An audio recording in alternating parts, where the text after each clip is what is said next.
समुद्र किनारे बसे सुरम्य गांव जलपुर में मगन नाम का मछुआरा रहता था। मगन बचपन से ही समुद्र से गहरा लगाव रखता था। वह जब छोटा था तब उसके दादा उसे समुद्र की रहस्यमयी कहानियां सुनाते थे।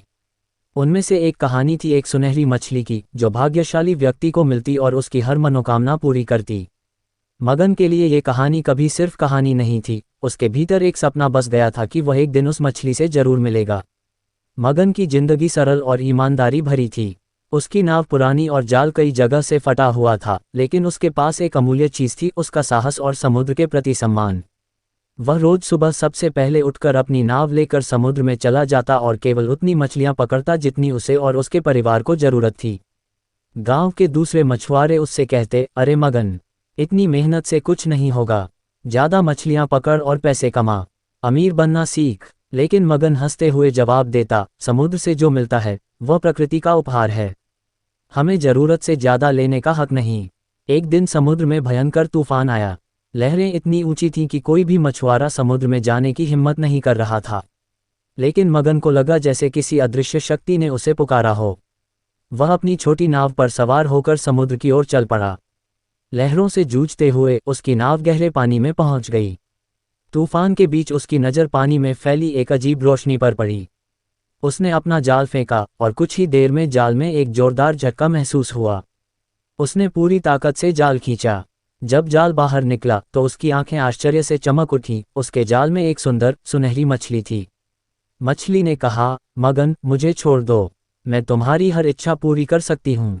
मगन ने मछली को ध्यान से देखा। उसके पास अब वह मौका था जिसका सपना उसने बचपन से देखा था। वह अमीर बन सकता था, सोने से महल बनवा सकता था, लेकिन उसके दिल ने कुछ और ही कहा। मैं तुम्हारी आज़ादी चाहता हूँ, मगन बोला। तुम समुद्र की सुंदरता का हिस्सा हो, मैं तुम्हें कैद नहीं करना चाहता। सुनहरी मछली उसकी उदारता से प्रभावित हुई। उसने कहा, तुम्हारी नेकदिली के लिए मैं तुम्हें एक वरदान देती हूँ। जब भी तुम्हें जरूरत होगी मेरा नाम पुकारना। तुम्हारी नाव कभी नहीं डूबेगी और तुम्हारी मेहनत हमेशा फल देगी। मगन ने मछली को छोड़ दिया और घर लौट आया। अगले दिन से उसके जीवन में बदलाव आने लगे। समुद्र ने उसके साथ दोस्ती कर ली थी। वह जब भी जाल डालता उसके जाल में उतनी ही मछलियां आती जितनी जरूरत होती। उसकी नाव कभी तूफान में नहीं डूबी।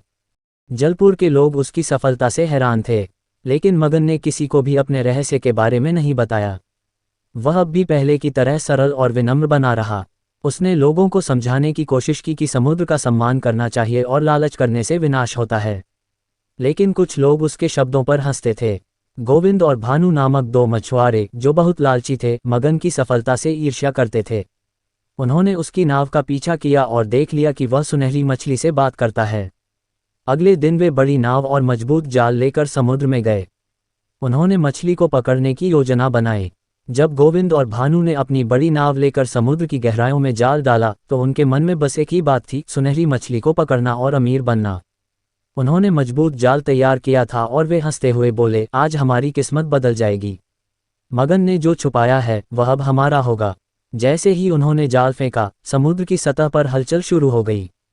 पानी की लहरें तेजी से उठने लगी और उनकी नाव जोर जोर से हिलने लगी। भानु ने कहा, कुछ तो गड़बड़ है, ये समुद्र इतना उग्र क्यों हो रहा है? लेकिन गोविंद ने उसकी बात को अनसुना कर दिया और जाल को और गहराई में फेंकने की कोशिश करने लगा। अचानक लहरें भयंकर रूप से उठने लगीं। उनकी नाव इधर उधर डगमगाने लगी। ऐसा लगा जैसे कोई अदृश्य शक्ति उन्हें समुद्र के तल में खींच रही हो।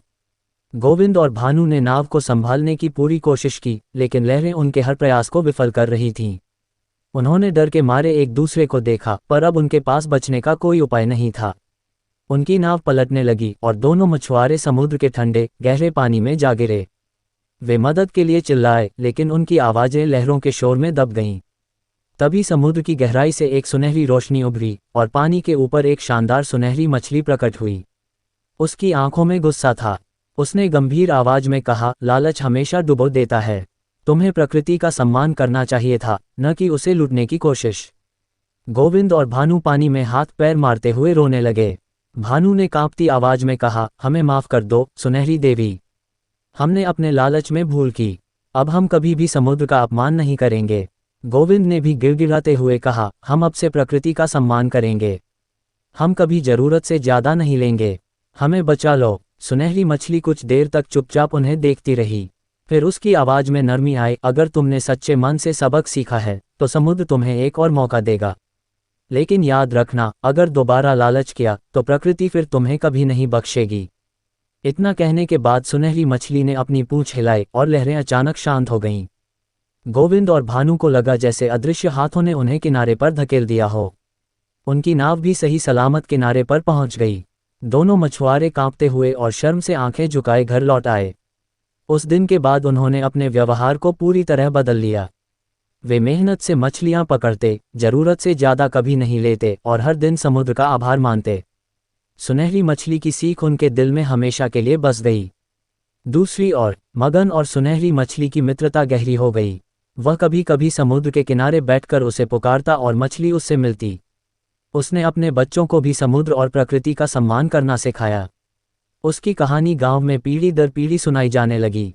सच्चाई, दया और मेहनत से बड़ी कोई संपत्ति नहीं। जो प्रकृति का सम्मान करता है वह सच्चा सुख पाता है।